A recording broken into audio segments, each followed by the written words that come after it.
எழில் சுடர் சீரியலில் இப்போ ஒரு அதிரடியான ப்ரோமோ வந்திருக்கு. அதுக்கு முன்னாடி வீடியோ பிடிச்சிருக்கு நான் லைக் பண்ணிட்டு பார்த்து சப்போர்ட் பண்ணுங்கள் ஃப்ரெண்ட்ஸ். இந்த பசங்க எல்லாரும் வந்து ஒரு வேளை வந்து ஜெயிச்சிட்டாங்கன்னா நிச்சயமாக சுடர் இந்த வீட்டில் வந்து தங்கிடுவா. அதுக்கப்புறமேட்டுக்கு நம்மளால் வந்து அவளை வந்து வீட்டை விட்டு துரத்துறதுக்கு அருமையான சந்தர்ப்பம் கிடைக்காது. இந்த ஒரே கல்லில் ரெண்டு மாங்காய் மாதிரி பசங்களையும் வீட்டை விட்டு துரத்திடலாம். எப்படியாவது காம்படிஷனில் அவங்க யாரையும் ஜெயிக்க விடக்கூடாதுன்னு கூடவே நம்மளும் போவோம் அப்படின்னு சொல்லிட்டு அங்கே வந்துடுறாங்க. காம்படிஷன் இடத்துக்கு வந்துடுறாங்க. வந்ததுக்கப்புறமேட்டுக்கு அபி வந்து ட்ரெஸ் எல்லாம் வீட்டிலேருந்து எடுத்துகிட்டு வந்திருக்கேன். எல்லாம் ஃபேஷன் ட்ரெஸ் எல்லாத்தையும் எடுத்துகிட்டு வந்ததை மனோகரி வந்து கத்திரிக்கோலை எடுத்து இருக்கிற எல்லாத்தையும் வந்து ட்ரெஸ்ஸு நல்ல புது ட்ரெஸ்ஸை வந்து கட் பண்ணி விட்டுறாங்க அங்கங்கே.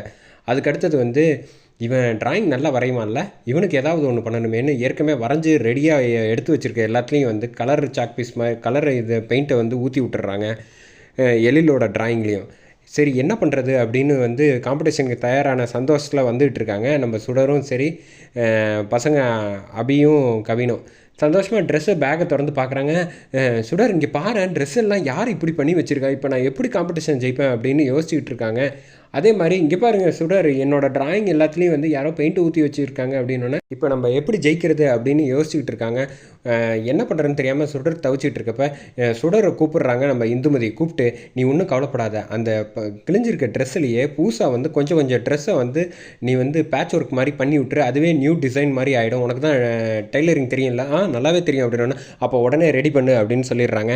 சரின்ட்டு அபிக்கு வந்து புதுசாக வந்து வேறு லெவலில் அந்த ட்ரெஸ் வந்து ஆயிடுச்சு. புது ட்ரெஸ் வந்து அட்டகாசமாக ரெடி பண்ணிட்டாங்க நம்ம சுடர்.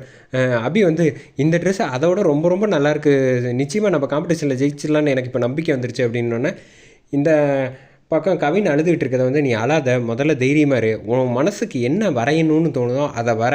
இப்போ வந்து அந்த என்ன இப்போ டிராயிங்கோட பென்சில் இது தானே போயிருக்கு, உன் மனசில் உள்ள வரைகிற தன்மை போகலைல்ல, உன்னால் என்ன வரைய முடியுமோ அதை வர, நம்ம வந்து மோதி தான் பார்க்கணும், ஜெயிக்கிறது தோக்குறதும் அதுக்கப்புறம் தான் அப்படின்னு நம்பிக்கை கொடுத்தோன்னே சரி நானே வரைகிறேன் அப்படின்னு சொல்லிட்டு காம்படிஷனுக்கு தைரியமாக வந்து எந்த பென்சில் எதுவுமே எடுத்துகிட்டு போகாமல் வந்து கவின் போகிறாப்புல.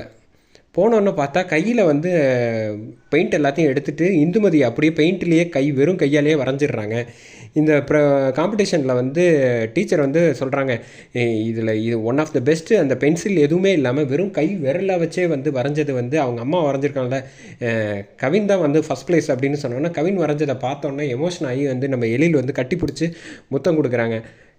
நீ நான் நினச்சி கூட பார்க்கலாம் இப்படிலாம் நீ வந்து காம்படிஷனில் ஜெயிப்பேன்னு, அதுவும் அம்மா வரைஞ்சி ஜெயிச்ச பற்றியா, அதுவும் வேறு லெவலில், அதுவும் வெறும் கையால் பெயிண்ட் ப்ரெஷ் இல்லாமல், உனக்கு ஹேட்ஸ் ஆஃப் அப்படின்னு எழில் சந்தோஷப்படுறாங்க. அதே மாதிரி அபி காம்படிஷனில் வந்து கேட்வாக் போயிட்டுருக்காங்க, அதை பார்த்தோன்னா அதுலேயும் ஜெயிச்சிட்றா. எப்படி இதெல்லாம் நடந்துச்சு அப்படின்னா எழிலும் சரி சுடரும் சரி கைத்தட்டி பாராட்டி சந்தோஷப்பட்டுக்கிட்டு இருக்காங்க. மனோகரி கடுப்பாகிறாங்க. அதோட இந்த ப்ரோமோ வந்து சூப்பராக முடிச்சிருந்தாங்கன்னே சொல்லலாம்.